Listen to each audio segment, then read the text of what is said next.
السلام علیکم ورحمۃ اللہ وبرکاتہ۔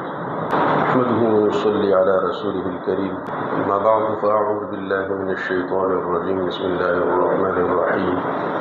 لقد رضی اللہ عن المؤمنین اذ یبایعونک تحت الشجرة فعلم ما في قلوبهم فانزل السکینة علیہم واثابهم فتحا قریبا، صدق اللہ العظیم۔ میرے عزیز دوستو، نبی کریم صلی اللہ علیہ وسلم کی زندگی میں یہ عظیم معاہدہ یہ 6 ہجری میں پیش آیا تھا، اور یہی مہینہ تھا ذی قعدہ کا۔ اسی لیے خیال ہوا کہ چونکہ ذی قعدہ کا مہینہ چل رہا ہے تو اس بیت رضوان کے حوالے سے، صلح حدیبیہ کے حوالے سے چند اہم گزارشات پیش کی جائے۔ اور ہم سب کا ایمان ہے کہ نبی کریم صلی اللہ علیہ وسلم کی زندگی میں کوئی بھی ان کے پہلو ہے، چاہے سفر کے حوالے سے ہے، حضر کے حوالے سے ہے، ان کے غزوات ہے، سیر ہے، جس پہ بھی گفتگو کی جائے اس میں مسلمانوں کے لیے سیکھنے کا سامان ہے۔ قرآن کریم کہتا ہے لقد کان لکم فی رسول اللہ اسوۃ حسنہ، کہ نبی کریم صلی اللہ علیہ وسلم کی پوری زندگی یہ مسلمانوں کے لیے ایک بہترین نمونہ ہے، رول ماڈل ہے۔ مسلمان اگر چاہے کہ ہم کسی کی زندگی سے یا کسی کے واقعے سے سبق حاصل کرنا چاہیں تو نبی کریم صلی اللہ علیہ وسلم کی زندگی سے بہترین مثال اور رول ماڈل اور نمونہ ان کے لیے کسی اور واقعے میں موجود نہیں۔ تو اس لیے ان واقعات کو بار بار پڑھنے کی بھی ضرورت ہے، اور اس پر غور و فکر کی بھی ضرورت ہے، اور اس کو سمجھنے کی ضرورت ہے، اور اس سے سبق حاصل کرنے کی بھی ضرورت ہے، اور اپنے آنے والی نسلوں کے سامنے اس کو بیان کرنے کی بھی ضرورت ہے۔ تو بہرحال ہم نے پچھلے جمعے پہ یہ عرض کیا کہ نبی کریم صلی اللہ علیہ وسلم نے جب اپنے خواب کا تذکرہ کیا صحابہ کے سامنے کہ میں بیت اللہ کا طواف کر رہا ہوں، اور مکہ سے ہجرت کی ہوئی تقریباً 6-7 سال،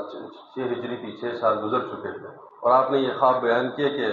میں بھی بیت اللہ کا طواف کر رہا ہوں، آپ لوگ بھی میرے ساتھ طواف کر رہے ہیں، قربانی بھی کر رہے ہیں، اور بعض اس میں سر منڈوا رہے ہیں،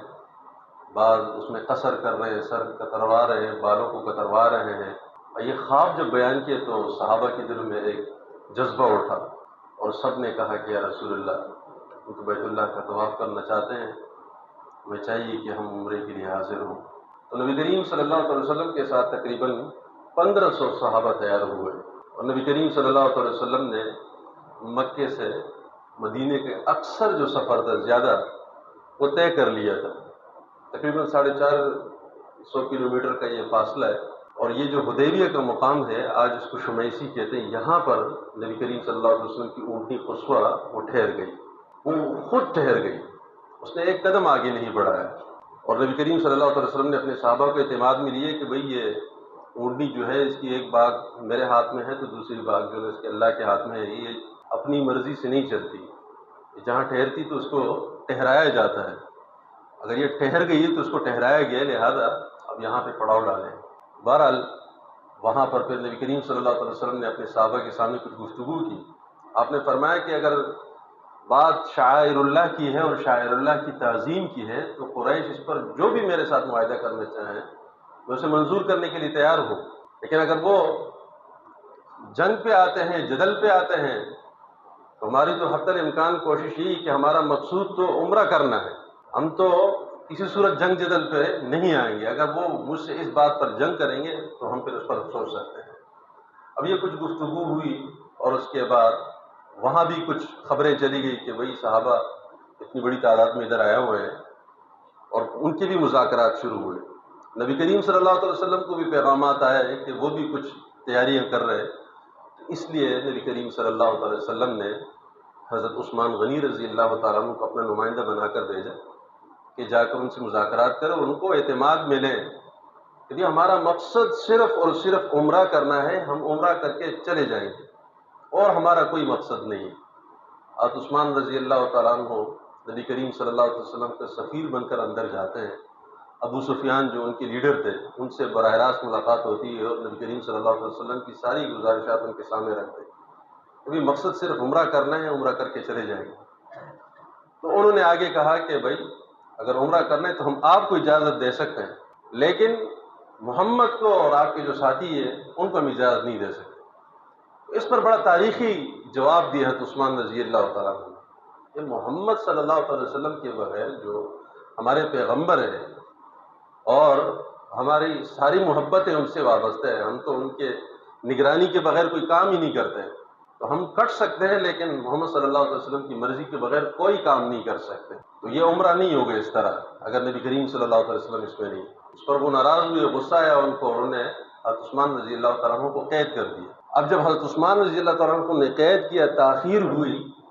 اس تاخیر کی وجہ سے کچھ خبریں ایسی آئی، کسی نے وہاں پر افواہ اڑا دی کہ ان کو شہید کر دیا گیا۔ یہ بڑی خطرناک خبر تھی نبی کریم صلی اللہ علیہ وسلم کے لیے اور آپ کے صحابہ کے لیے۔ نبی کریم صلی اللہ علیہ وسلم بہت مغموم دل کے ساتھ آپ نے تمام صحابہ سے بیعت لی، میرے ہاتھ پر بیعت کرے اور ہم خون عثمان کا بدلہ لیے بغیر اب یہاں سے نہیں جائیں گے۔ اور نبی کریم صلی اللہ علیہ وسلم نے 1500 صحابہ سے خون عثمان پر موت کی بیعت لی کہ ایک طرف ایک عثمان ہے اور ایک عثمان کا بدلہ لینے کے لیے نبی کریم صلی اللہ علیہ وسلم حضرت ابوبکر سے بھی بیعت لے رہے، حضرت عمر سے بھی بیعت لے رہے، حضرت علی سے بھی بیعت لے رہے، بڑے بڑے اجلہ صحابہ سے بیعت لے رہے، اور یہ تعداد 1500 تک پہنچ رہی۔ اور آخر میں نبی کریم صلی اللہ علیہ وسلم خود حضرت عثمان کا نمائندہ بن کر، یہاں سے نبی علیہ السلام نے عثمان کو اپنا نمائندہ بنایا، لیکن جب بیعت رضوان کی بات آئی آخر میں نبی کریم صلی اللہ علیہ وسلم فرمایا کہ عثمان کا میں نمائندہ بن کر یہ عثمان کا ہاتھ ہو گیا اور یہ میں عثمان کی طرف سے بھی بیعت لا رہا ہوں۔ تو کہنے کا مقصد یہ ہے، یہ واقعات یہ صرف واقعات کی حد تک نہیں ہے۔ آپ ذرا سوچئے، اب ہمارے معاشرے میں، مسلمان معاشرے میں کتنے معاملات ایسے آتے ہیں کہ ہم رسومات کو عبادت سے جوڑتے ہیں۔ اب عثمان کے سامنے بیت اللہ ہے، بیت اللہ کو دیکھنے بھی عبادت ہے، بیت اللہ کا طواف کرنا بھی عبادت ہے اور حقیقی عبادت ہے۔ ان حقیقی عبادت کو اگر نبی کریم صلی اللہ علیہ وسلم کی منشا کے بغیر ہے تو عثمان نے فرمایا کہ میں کرنے کے لیے تیار نہیں، میں راضی نہیں اس کے لیے۔ لیکن یہاں پر ہمیں معلوم ہے کہ ان چیزوں کا قرآن سے کوئی تعلق نہیں، نبی کریم صلی اللہ علیہ وسلم کے احکامات سے کوئی تعلق نہیں، محض رسم ہے، لیکن اس رسموں کو حقیقی عبادت سے بڑھ کر ہم نے وہ دے دیے۔ تو یہ ہمارے لیے سیکھنے کی چیز ہے کہ بھئی جو چیز قرآن سے ثابت نہیں، حدیث سے ثابت نہیں۔ حضرت عثمان بیت اللہ کا طواف چھوڑ رہے ہیں، حضرت عثمان حجر اسود کو چومنا چھوڑ رہے ہیں، اور حضرت عثمان رضی اللہ تعالیٰ عنہ آب زمزم پی سکتے تھے صفا مروا پہ، جو کہ حضرت ابراہیم علیہ السلام سے یہ عبادتیں چلتی ہوئی آ رہی ہے۔ مقام ابراہیم پر نوافل کو چھوڑ دیا انہوں نے کہ نبی کریم صلی اللہ علیہ وسلم کی منشا نہیں تو میں نہیں کر سکتے اس کی۔ آپ ذرا صحابہ کا جذبہ دیکھیے، جذبہ اطاعت دیکھیے، جذبہ عشق محبت دیکھیے، اور پھر یہاں پر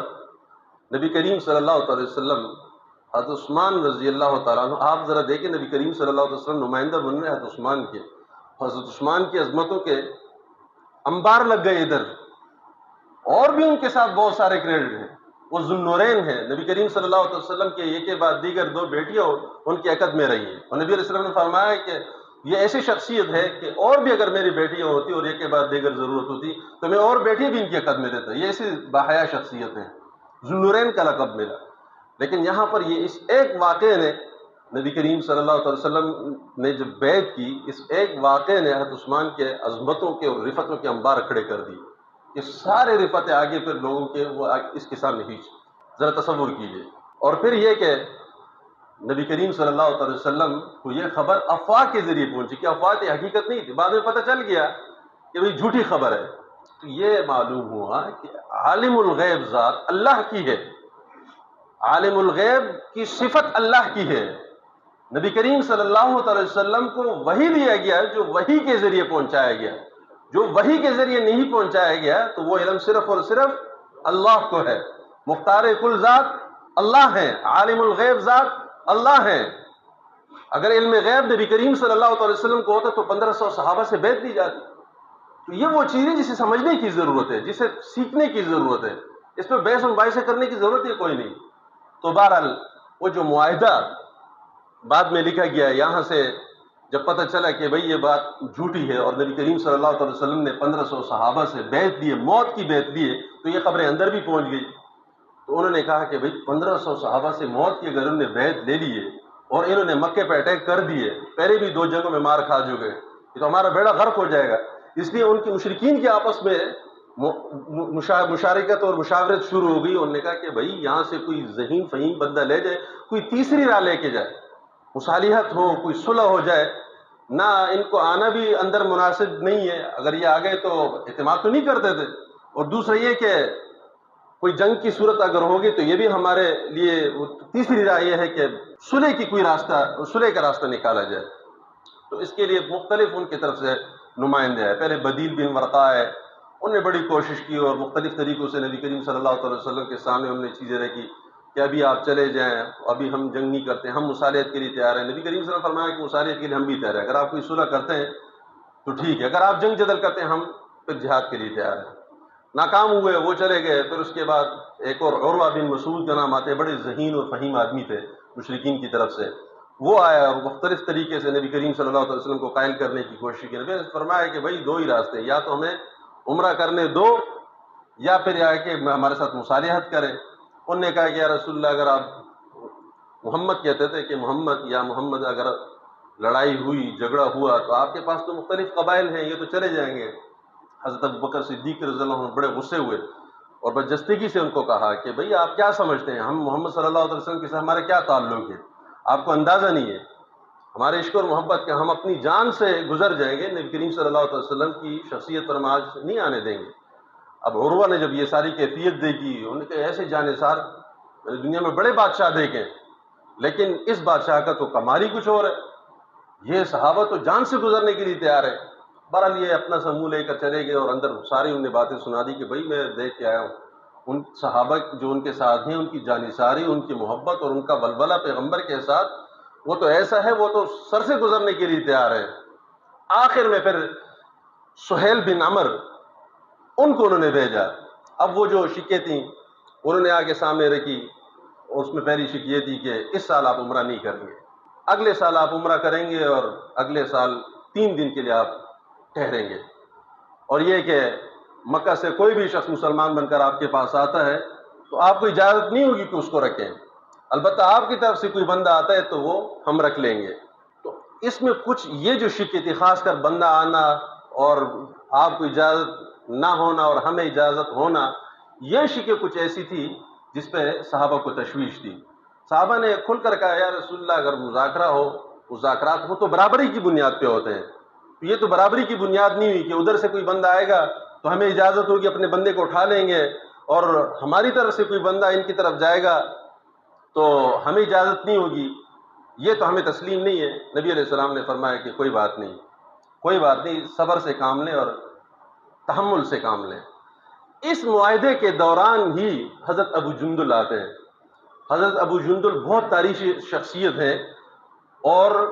وہ اسی وقت مسلمان بن کر آئے اور ان کا پورا جسم یہ زخموں سے چور چور تھا۔ انہوں نے کہا یا رسول اللہ، ان لوگوں سے میری جان چھڑا دیجئے، میں آپ پر ایمان لا چکا ہوں۔ اور یہ ابو جندل اسی سہیل بن عمر کے بیٹے ہیں جو معاہدہ لکھ رہے ہیں، جو نمائندہ بن کر آئے ہیں۔ نبی کریم صلی اللہ علیہ وسلم نے خصوصی گزارش کی کہ بھئی اس بندے کو میرے ساتھ جانے دیں۔ سہیل نے کہا کہ بھئی یہ تو معاہدے میں لکھا ہوا ہے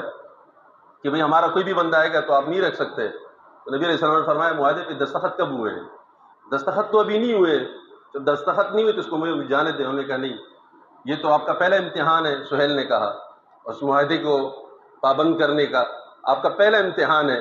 اگر یہاں پر آپ کامیاب نہیں ہوتے پھر اس کا مطلب یہ معاہدے نہیں ہو سکے گا۔ تو نبی کریم صلی اللہ علیہ وسلم نے ابو جندل کو صبر کی تلقین کی، یا ابا جندل اصبر فاحتسب ان اللہ عز وجل جاعل لك ومن معك ولمن معك من المستضعفين فرجا۔ اے ابو جندل صبر سے کام لو، تحمل سے کام لو، آپ کے لیے اور آپ کے ساتھ جتنے کمزور لوگ ہیں مکہ میں پیچھے، اللہ ان کے لیے فرج کا راستہ نکالے گا، کشادگی کا اور سہولت کا راستہ نکال دے گا۔ اللہ کا کرنا ایسا ہوا، وہ اس کو دوبارہ لے گئے اور بہت مارا پیٹا۔ مار پیٹ کے جب لے کے گئے تو شاید نبی کریم صلی اللہ علیہ وسلم کی دعاؤں کا اثر تھا، جس قید خانے میں اس کو بند کیا، ابو جندل نے وہیں پر دعوت تبلیغ کا کام شروع کیا۔ جو نگران ان کے اوپر مقرر تھے ان کو سمجھایا کہ بھائی توحید کی طرف آؤ، وحدہ لا شریک کی طرف لے کے آؤ، یہ بت پرست اور یہ جو ہے اس کو چھوڑ دو۔ وہ نگران مسلمان ہو گیا، وہ نگران مسلمان ہو گیا، اور اس کے پر جو دوسرا نگران مقرر کیا گیا وہ ان کے اوپر ان دونوں نے تبلیغ شروع کی، دعوت۔ تو گویا کہ وہ قید خانہ جو تھا وہ دعوت و تبلیغ کا ایک زبردست مرکز بن گیا۔ اور سیرت میں آتا ہے کہ حضرت ابو جندل اور ان کے ساتھیوں نے 300 کفار کو مسلمان کیا، اور اس کے بعد جب کفار نے دیکھا کہ بھئی یہ تو ہمارے لیے عذاب بن گیا، تو اسی شرک کو ختم کرنے پر سوچنے لگے کہ جو شرک ہم نے لکھی کہ ہمارا بندہ آئے گا، یہ اگر یہ بندہ ادھر چلا جاتا تو اچھا تھا، یہ بندہ واپس آئے تو انہوں نے تو ادھر لوگوں کو مسلمان کرنا شروع کر دیا۔ اور اسی دوران ایک اور واقعہ ہوتا ہے ابو بصیر کا۔ حضرت ابو بصیر وہ آتے ہیں مکے سے مدینہ۔